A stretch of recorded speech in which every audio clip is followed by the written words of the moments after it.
pinukpok niya oh my God, pwede ba expose Oo. niya?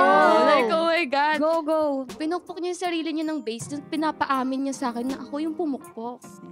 First sa lahat, Ay, wow. Yes. Talaga, pati sa akin eh. Yes. Bas, kasi I don't drink alcohol. Wow.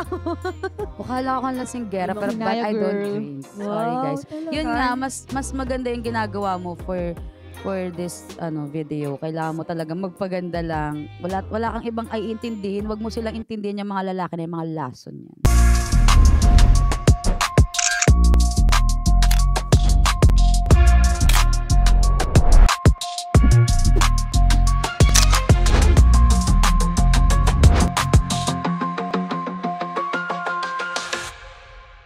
Okay lang, Okay. kahit di ka basta magaling. Performance ako, guys. Oh. Kahit maliit. Oh my God. So, sa next question naman tayo. How do you handle overwhelming emotions like sadness, or galit ka, or yung pagkatapos ng breakup? Sumasama ako sa mga friends ko eh. Like parang nag-hang out ako, tapos nagta-travel din ako. Like, na-dive ako. Dive ako. Like parang kinakalma ko sarili ko. Kapag naman, hindi ako na-travel, siguro makipag-inuman, ganun, sa mga friends ba. So ayun, yun lang. Kapag malungkot. Pero minsan, nagkukulong ako. Like parang gusto ko manood lang ng Netflix, ganyan. Then matulog. Then nagtitake din ako ng sleep well ba yun? Sleeping pills. Kasi hindi ko ma-handle minsan eh. Like parang nababaliw ulo ng utak ko. Yun lang. Nagahalo-halo yung emotions Oo. sa Siyempre pag bata ka pa, like parang hindi mo alam kung paano i-control yung sarili mo. Like parang stay put ka lang dyan, pero hindi kaya eh. Yung utak mo ba, kinakain ka ng utak mo. Kaya ayun. It's me versus me, ganun. Oo, ganun. So ngayon naman, nagiging okay naman, nahahandle ko na siya. Like parang kapag malungkot ka, pumunta ka ng gym. Kailangan mo mag-gym, ganyan. True. Ganun. Tapos surround mo self mo ng mga good people, good energy, ganyan. Oo, Tama. positive vibes lang dapat. Ikaw, sa akin, handle ng sadness, yung parang kay Christine lang din. Parang kinukulong ko muna yung sarili ko like 1 month or 2 months. Pero yung kulong naman na yun, hindi yung araw-araw. Naman siya, lumalabas ako po konti-konti. Parang hayaan ko munang masaktan ako ng masaktan. Hanggang sa magsawa na akong masaktan na lang na tama na, ayoko na eh. Tapos saka ako lalabas. Parang yung butterfly, di ba, nagkukulong lang siya. Then after, kapag ready na siya, Tsaka siya Fly high yes, na saka siya. siya lilipad. So, Parang buki nalilipad. wala naman akong galit na naramdaman kapag nagbe-break kami. Kasi hindi naman ganun talaga ka-toxic yung breakup namin. So, ang nararamdaman ko, puro lungkot. Ganon, puro panghihinayang. Tsaka hindi siya toxic sa'yo. Oo, yun Yeah. nga. Kaya wala akong maramdaman na galit. Siguro galit sa sarili ko kasi bakit hindi ko inayos Sorry. nung kami pa. But ngayon ko na-realize nung break na kami. Bigyan niya na tissue yan, babe. Baka umiyak siya. Ikaw. Ako naman, magmalungkot ako talaga. Nagkukulong lang ako sa room, tapos nagsisounds lang. Nag-emote lang ako doon, tapos bigla na lang ako maiiyak. Ewan ko, siguro kasi nasasaktan. Pero, mas madalas kasi, masaya ako tignan. Mukha lang ako masaya siguro pag marami akong kasama. Like now, for example, masaya ako ngayon. Pero pag mag-isa ako sa bahay, malungkot ako. Mas gusto ko yung... Lagi namang ganun eh. Kapag Mas gusto kong kinukulong ang sarili ko. Parang inaano ko muna yung sakit na nararamdaman ko. Tapos yun. Bigyan ng poses to. Ikaw, Pagalit baby. ka, paano? Oo, pag galit ka naman. Pag galit ako, hindi ko talaga itatago ko lang yung galit ko. Gusto ko talaga ilabas, sabihin sa'yo lahat ng gusto ko sabihin. True. Ang masama kasi, pag nagbe-break kami, lagi ko siyang nahuhuli. Ang sinasabi ko sa kanya, maghiwalay kami ng maayos. Pero ang ginagawa niya sa akin, nakikipag-break ako, galit ako, tapos nahuli ko siya, di ba? Kaya syempre, mas gusto ko yung labas yung galit ko kaysa True. di ba? Ako naman, pag malungkot, finifeel ko lang talaga siya.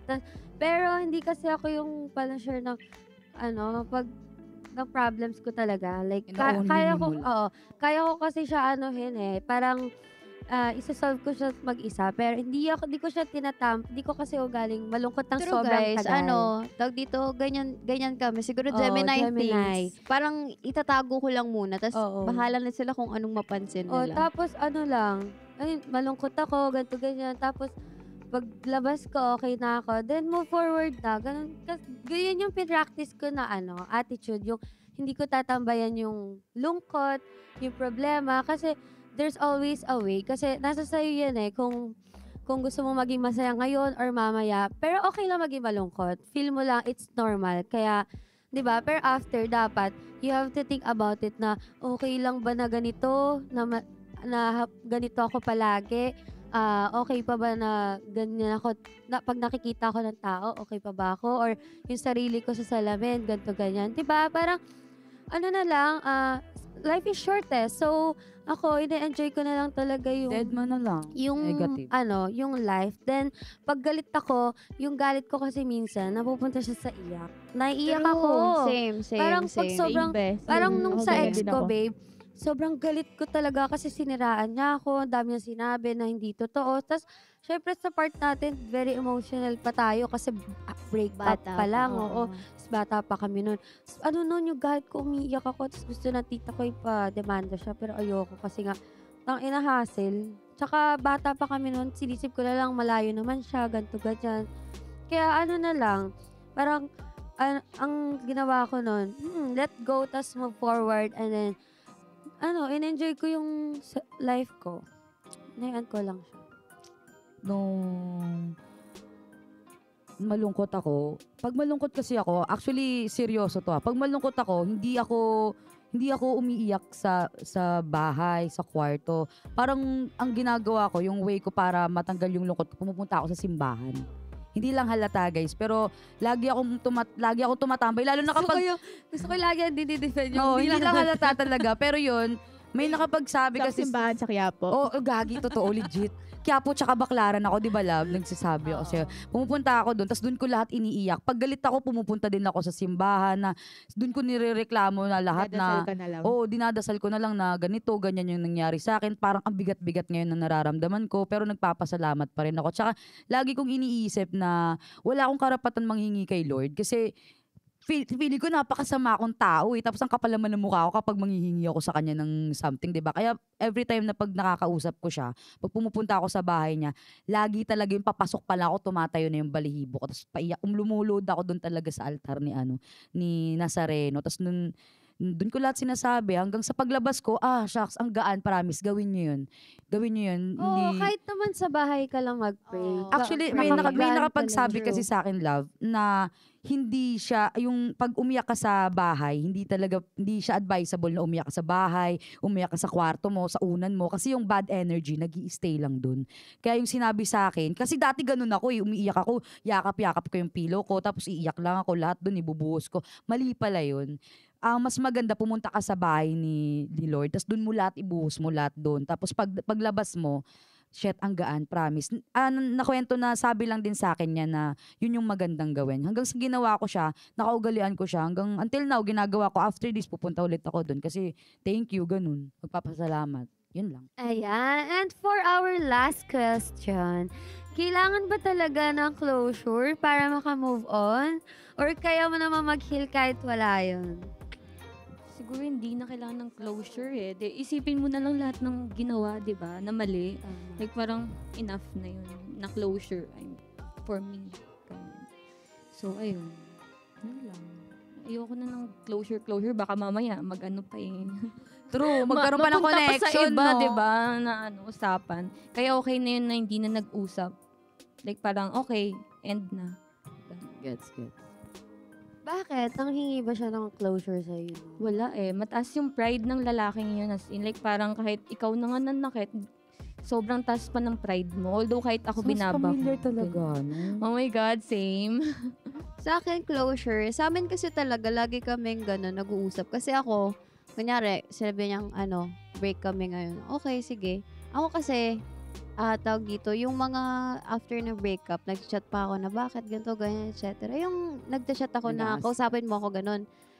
Tapos, ang nature kasi ng boys, hindi ko lang sure mga 2 days, 3 days yan, saka sila mag-chat, manghihingi ng closure sa'yo. Totoo yan, Oo. babe. Diba? Legit. Ganun sila. Dead ganun lang sila sa Oo, una. dead ma sila sa una So, Ikakalma muna nila yung Oo, sarili nila. oo. Oo. Sila ikakalma na, muna late. nila. Tapos mga 2 to 3 days, ayun, parang biglang Doon na nila mangungulit, nare-realize. na magchat-chat na kailangan natin ng ganito, ganyan. Nasa isip ko na nga, di ba ayaw mo ng closure? Ba't ka nang hihingi ngayon? Sinasabi naman nila, malinaw na yung utak ko ngayon eh. Kailangan kong linawin tong mga nasa ano ko. So yun, sa akin kasi mas okay din talaga. And yun nga, sabi ko, hindi naman kasi kami sobrang toxic talaga na nag-break na sobrang lala. Kaya yung pagdating ng closure, doon namin na pag-uusapan na kaya pa pala. Kailangan lang ng space talaga. Kasi masyado na kayo na-suffocate sa relationship niyo. Oo. Kumbaga yung ano kasi na yun, yung era ko kasi na yun, parang pakawala pa kasi ako nun eh. Ganon. So, syempre bata pa ako nun. Like mga 19, ganon.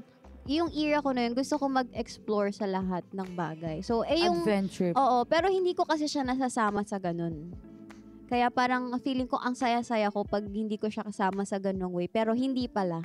Parang yung mga taong kasama ko sa ganong exploration is hindi pala sila magtatagal. Ngayon, hindi ko na sila nakakausap, wala na kaming contact, kaya parang tinatako sa isip ko na, okay na yun, na-experience ko na. For me, same tayo kasi yung ex-boyfriend ko ganyan din. Parang gusto ko rin ng closure. Kaya pagka ayaw mo na, sabihin mo sa akin. Pero kasi yung boyfriend ko, ex-boyfriend ko pala, hindi siya nagde-decide agad. Hindi niya rin ako kinakausap, parang ganyan. Magbigay muna kami ng space, tapos usap daw kami pag kalmado na yung isa't isa. Tapos yun, mag-uusap kami kung aayos pa ba or talagang hindi na kaya. Mag-usap kami ng mga problema namin. Siguro nga meron lang misunderstanding. Ganun. Kaya minsan maganda talaga yung closure kaysa yung hindi kayo, parang basta na lang kayo hindi mag-usap. Ganun. Mas maganda talaga, meron kayong pagkakaintindihan. For me, it depends kasi iba-iba talaga tayo, diba? So, for me, kung ginawan ka na niya ng masama and madami na siyang ginawang masama sa'yo para matanggal yung lahat na respeto niya, and I think hindi na niya deserve ng closure. Wala nang closure na hihingin pa. Yung ginawa niya masama, it's the closure itself. You know what I mean? Parang, ano pa bang closure hinihingi mo? Ito na nga yun binastos kita. Parang ganon. So, sa experience ko, hindi ko na hiningi or hindi na ako naghangad ng closure kasi ang inisip ko lahat ng ginawa niya masama sa akin. Parang ayoko nang siya makausap. Respeto ko na din sa sarili ko para, you know what, i-distance ko na lang instead of making discussion pa to him na hindi naman niya deserve kasi hindi ko nga deserve yung ginawa niya di ba? So, it really depends sa situation yung closure kasi gaya ng kila Riona and sa kay Ate Maris, medyo okay pa naman kayo papag-usapan. Pero yung sa case namin siguro ni Yash, I don't think so. Kailangan pa ng closure, no? Though, di niya deserve. Parang ganun. Medyo bitter pa pala to season. Gaga, hindi yun bitterness, babe. Nakamove Kasi, on. yun na yun eh. Parang, yun na yun. Basta, yun na yun eh. Parang, yun, ito yung bulok na pagkain. Susubo ko pa ba? Hindi na, di ba? Iluluwa ko na yun, babe. So, ilalet go ko na lang yun. Then, I will make myself better. Ganun lang. Closure sa akin. It's, yung closure kasi para sa akin. Para sa akin dalawa, hindi na para sa aming dalawa. It's for my own sake. Agree ako dun kay Celine kasi hindi nga lahat deserve ng closure. Kasi, what if sobrang sama ng ginawa sa'yo, di ba? Yung alam mo yung hindi na talaga makatao. Ha? Hotdog. Naririnig mo yung sarili mo? For the show. Yun na nga, hindi siya makatao. Hindi niya deserve. Deserve niya yung sapak. So yun, depends sa mga situation ng, unlike sa kanila, healthy sila. Yung sa amin, not healthy. I don't tolerate that bullshit. Yeah, di ba? So, talaga we have different experiences in life. So, hindi natin pwede i-judge yung isang tao, Yes, di ba? Kung yes, nakita mo lang siya, bakit pa ito iyak ng iyak? Pwede naman mag-move forward. Kasi kung nagawa mo, di mo naman siya pwede i-apply sa kanya. Kasi True. magkaiba Iba tayo ng coping mechanism. di ba? Yes. Saka mahirap Oo. Mahirap yung ganong situation. Tsaka, rule number 1 yan sa mga, kunyari nakikita nyo nagsasuffer. You don't need to tell them na huwag ka nang malungkot. Gago ka ba? Pwede mo yung sabihin, Diba? pero in a nice way. Oo. Hindi. Wag ka na malungkot. Ako kasi, ganun. sa akin kasi, ang sinasabi ko, sige lang, ilabas mo lang yan. Ganyan siya. Go, ganyan sige siya. lang, ilabas mo lang yan. Hindi yung, wag ka na malungkot, hayaan mo na yun. Wala Hindi- yan, ganito, ganyan. Hindi ako ganun hindi ako ganung friend. Gusto ko, sige, umiyak ka, For the bahala go ka. lang. Tapos minsan, kunyari, kausap ko yung mga friends ko, iiyak lang sila. Bahala ka, umiyak ka lang. Wala akong gagawin sa'yo. Kasi Oo. lagi ko siyang Yes. kinukol. Pag, love, hindi ko na kaya. Sagot niya, sige lang, iiyak mo lang, nakikinig ako. Oo, kasi- yun, ganun lang Kailangan lang nila ng may andyan na nasa kanila. Maglalabas ng Oo. something Hindi mo kailangan hurtful. kasing i-judge Wala kang kasi... kailangang sabihin. Sayaan mo lang sila. Correct. And ilabas. dahil dyan, masyado tayo nag-enjoy for today's video. Ang ganda ng topic kaya ngayon. Kaya nga, alam mo ba, nag-enjoy talaga ako. Yes, true. Sobra sa topic. Kasi ang bilis and sobrang serious talaga, di ba? Tsaka may mga natutunan tayo sa isa't isa. yeah. Ngayon naman, let's dive into our fucking games. Then, it's called Chang Ido Chang. Para sa mga bago rito, guys, simple lang yung mechanics and yung rules. Bawat isa sa atin is kailangan i-shake out yung mga ping-pong balls mula sa tissue box na nakatali sa ating bewang. And then, ang huling matatapos, of course, may punishment. Di pwedeng wala. Yep. But ayun na nga. At ang punishment natin ngayon ay super duper juicy. You have to call your ex at sabihin sa kanya na buntis ka. No! Ready na ba kayo? My God! Ay, Shit! kailangan Paano ko yun, pa babe? ulitin. Kukol ko siya. 4 years na kaming break, tapos buntis ako. What Paano yung sinabi ka lang yung number nun? 4 years ka ng buntis. Ang wild. My God! Overdue na, babe! Dinosaur na paglabas may bulbul na yung anak mo. Go! Go! Paano yung masaya? Let's go, guys. Ayan, nakikita niyo po yung mga bolang kristal. Tapos yung mic, hindi Ang ka dami. Mga ano ata yan. Ang dami, guys. Kailangan atang ilabas yan sa puwet. Dito, dito, sa puwet. Dito daw, sa likod. For the puwet. Papaubusin lang. Oh, Parang Ubus familiar lang. sa akin to, love. It's look familiar. Ano? Di ba dati kang maitlog, be? Yes, of course. Gagi, alam mo pangalan niya dati, Carlo. Yes, of course. Yes, of course. Gaganon tayo. Okay, Pagalingan na let's lang go. ng paan. Sige Ano na kayo ng mga Dahan, bola babe, niya, baka lumabas babe. yung Eto titi sa mo akin. dyan, ha? Ako for the red.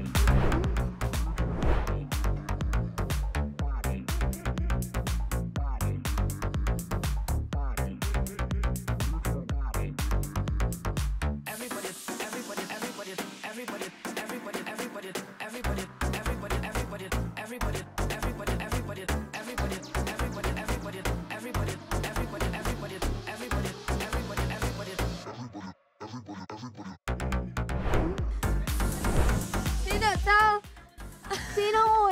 Sinong nahuli? Ako una ata. Silang dalawa. Dalawa. Go, guys! Alam mo Ayan, na. so alam naman natin kung sino yung dito, no? Talo. Sila. Ayan. Bagay to kay Yash, yung yung punishment na to. Yup. Oo, At kay actually, Maris din, bagay Actually, to. meant for you guys. Kaya nga. Yup. Ayan. So, Go, kuha nyo na yung get phone your nyo. fucking phone and then go call your fucking ex. Okay, let's go. Let's fucking go. Go for the Let's go. go, guys! Yan, Ayan. si Maris muna yung unang tatawag sa ex. Okay. Be, ano ba yun? Mapipilitan pa akong tawagin yung patay na. Patay na sa puso niya. Ayan, para lang malinaw sa mga viewers namin dyan, yung punishment po namin sa mga natalo is Call your ex and say, tatawagan nila yung ex nila and then sasabihin nilang Oy, buntis ako. Hindi na namin ipapakita ko sino ex namin, ha? Ang talo sa larong to ito. Okay. Oh my God. Okay, my mauna si God. Yash. No? Hindi, si Maris. Si Maris. Ayan. Let's speak mo. Ready na ba kayo dyan, guys? Maris is calling. Go, go, go, Sabihin mo go. buntis ka. Ang ina mo. Mic mo.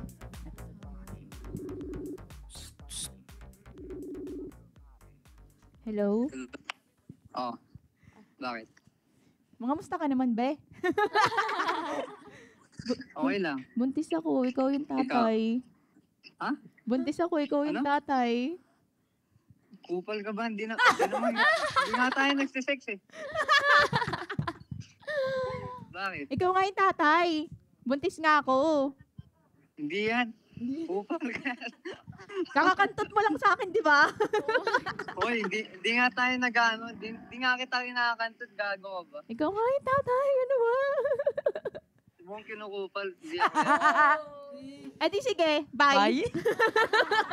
Kupal ka pala eh. Kupal ka pala Kupal ka eh. pala eh. Kupal ka pala Ayan ang eh. ating inaantay si Yash. Oh my God, Ano, ako kinupal na. ka Ako na lang? ba? Yes, Oh my yes. God. Baka murahin ako. Pukin ang ina mo. Okay Yes. lang yan, murahin mo din siya. Okay. Kailangan natin ito na. Dahil kailangan natin Dun, dun, tumahimik dun. dito kasi ex niya talaga yan. Hello. Hi, kamusta? Ayos lang, bakit? I just wanted to tell you na I'm pregnant. Oh, really? Sambo na kitang hindi nakakantot ah. How did you know, di ba? Last ko na sex, ikaw eh. So I'm sure na ikaw yung tatay. Mali yan, mali yan. Peke yung nabili mong PP. No, Ay, wala. buntis nga ako. Ano ba? Papanindigan mo ba to or what? Pass. Joke. Okay, fine. Bye, bitch.